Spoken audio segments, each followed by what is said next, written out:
Ocean City Ocean Games 9 mile swim event. Wow, what an amazing swim. I had an incredible swim. This is one of the best open water swims I've had since I've started swimming, marathon swimming. I can't explain it actually. I've been through the notes. I wrote a log file. There's many factors that come into this that may have made it just happen the way it is, or it's just random luck. There's every person will tell you out there, anybody who's into this sort of a thing, and you're training and you're preparing for something like this, it can be different for any given swimming, and even in the same swim, it can be different. But we had a really great weekend. I went through all my notes. I took notes on everything that I did. I had no issues with my feed. My pace was very consistent the entire course. You'll see that in the video. And at the finish line, I had strength in me. I was like, didn't feel like I was exerted that much. Not normally what I would feel like after a marathon swim like this. It's usually a miracle I can even stand up. So, wow. The head-up display technology I had worked flawlessly. I had a little foggy at the beginning, so when we first got in, I think it had to do with the temperature deviation.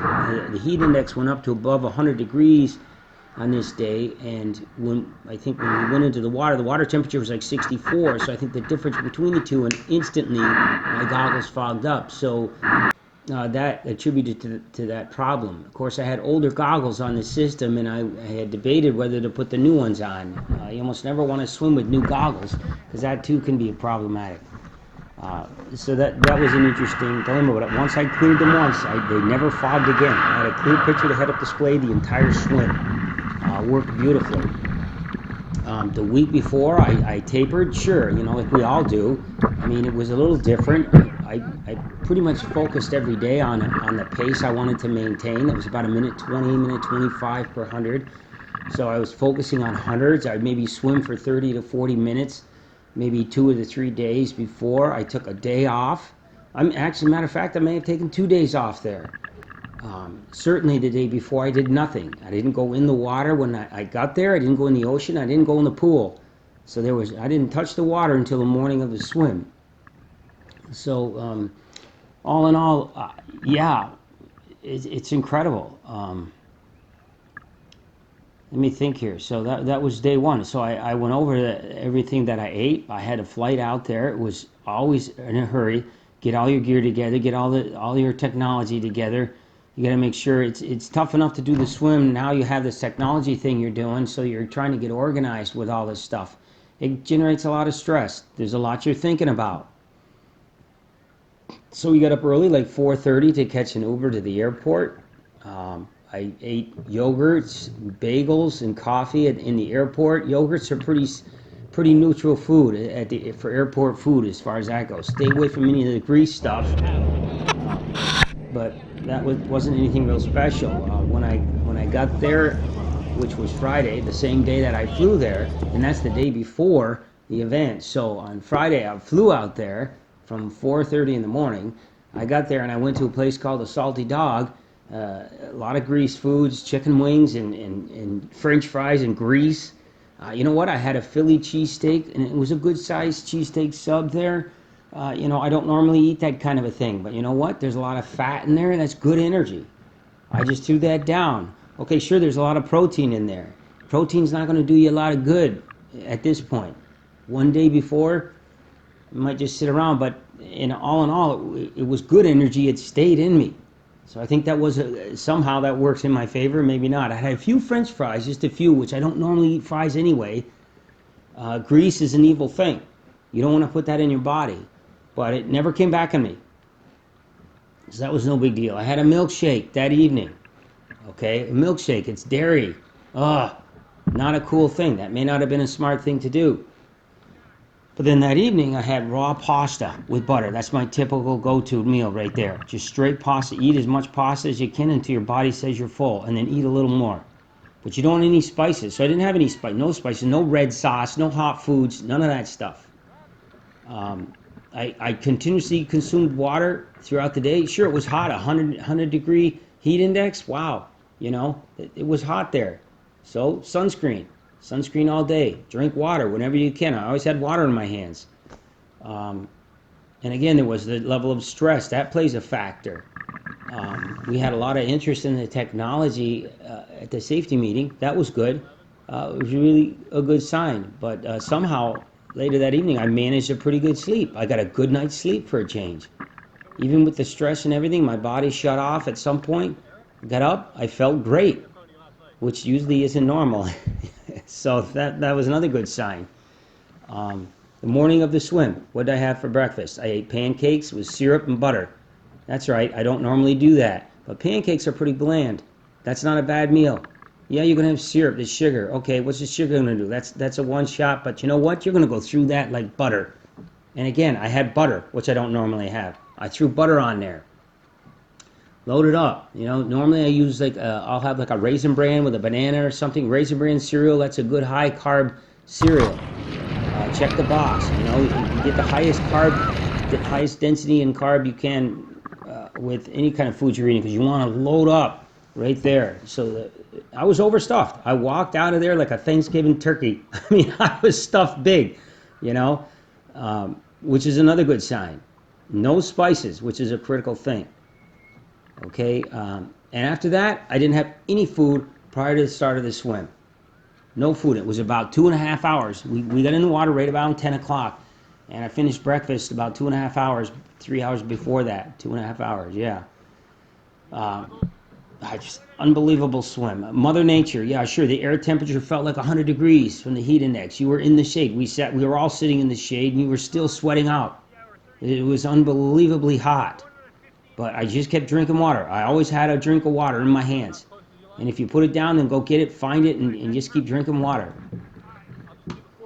My feeds, overnight, I did not freeze my feeds this time. This was a trick I didn't use. I said, nope, I just put them in the fridge, pulled them out, threw them in our cooler that was going in the boat, and then moments before we got to the shoreline, we filled the cooler up with ice.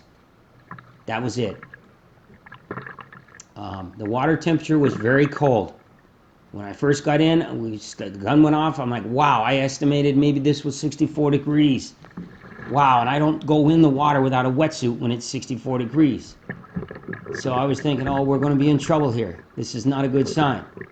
But you're very close to the shore in this swim. Things get bad, turn and head into the shoreline. You're done.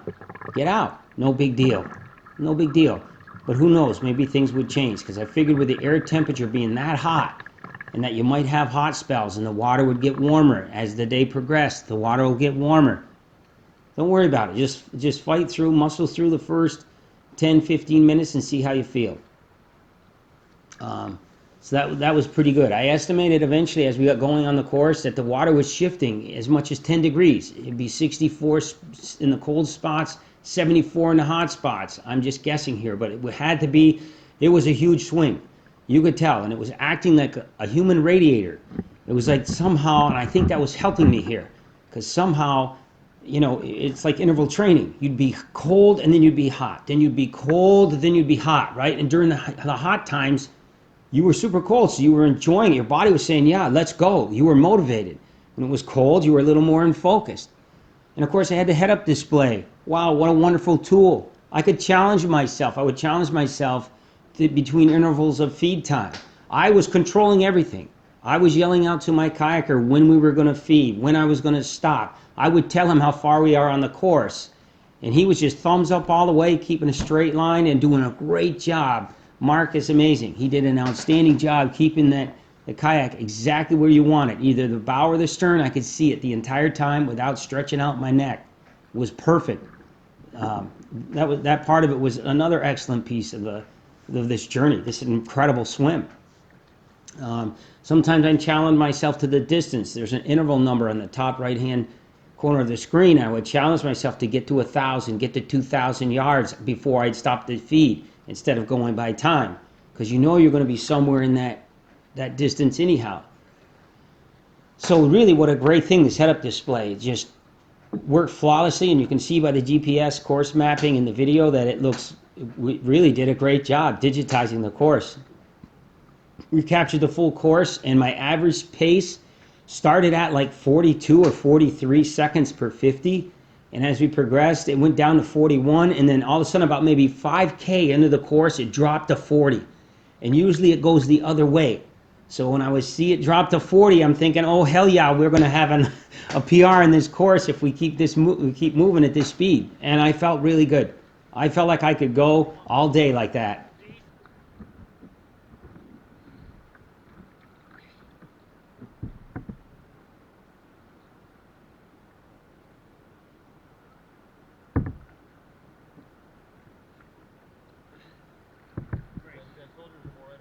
What's that? All right, 5,400 yards. Doing great. You are. Hour and 15 minutes. Let's go. All right, good. At that pace. So finally, another thing that helped me here, we get to the end, and we're mixed in with 3-mile swimmers. They had a 3-mile event, and ours was the 9-mile event. And as we're coming into the last buoy, the 3-milers are joining up with you, right? So you're starting to get a mixed crowd. And when I rounded that last buoy, there was a 3-miler right there. I joined up with her. And I said, you know what? I'm pretty far out for the next person behind me. I'm going to just take my time. I'm going to escort her to the finish line. So the two of us, stroke for stroke, went all the way to the finish line, crossed the finish line together, and this acted like a cool down for me. This was like my body starts shutting down, everything starts to relax, start to loosen up a little bit. You know, no tension, no sprinting. There was no sprinting to the finish line this time.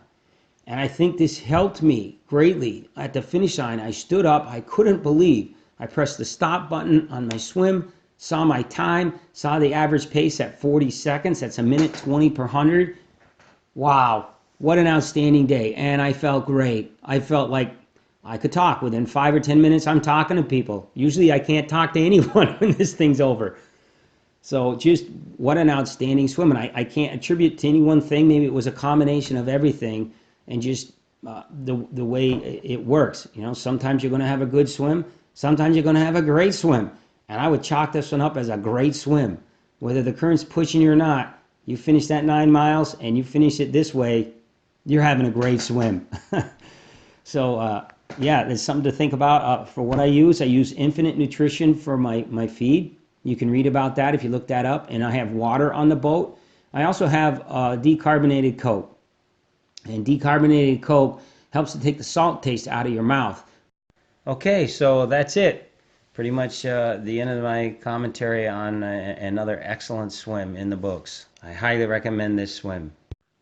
I'd like to thank Mark McGovern for the excellent kayaking support. I mean, he kept that boat right there. It was never out of my view, whether it was the bow or the stern, the entire 3.5 hours, and that was great to see. I think that also helped contributing to just another excellent swim. I'd like to thank Corey Davis and his crew for putting on this event. It's an excellent event, and we got to keep this going in the years coming because it's just exceptional, and I'm sure that one day I will be back.